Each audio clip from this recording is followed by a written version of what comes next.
અમારા ભૂરાને એકવાર કૂતરું કરડ્યું. ભગવાન ભૂરાને પગે પાટો ને મેં કીધું ભૂરા શું છું? મને કે કૂતરું કરડી. મેં ધ્યાન રાખવું જોઈએ. મને કે નહીં રાખ્યું હોય. હવે એને લાઇન્ડર સોટે હાવ. મને કે નહીં ધ્યાન રાખ્યું હોય. મેં કેમ? મને કે હટ કીધું તા તો પગી ગયું તો. મને કે માય હવે આ તો ખાલી તમને કીધું પણ હાવ હાસું કહું. હું કહું કે ને? મને કે રોજ હું હોઉં ને અમારી હેરી મેં કૂતર્યો છે ડાકો. પગને તળિયે મને કે ગોળ સોપડી દઉં.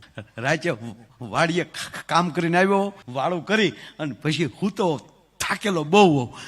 એમાં જે જીભે ગોળ સાટે પગને તળિયે અને જે આપણને મજા આવે અને પછી મને કે સડપ દઈને બે કાન પકડી લઉં અને ખીજવું પછી મળે પિંડીઓમાં બટકા ભરવાની. એ જે મજા આવે મેં કહું એ બટકા ભરે મજા. મને કે એને દાંત નથી તે કસરતું હોય એવું લાગે. મારો દીકરો ડોગ મસાજ કરાવતો હતો. બોલો.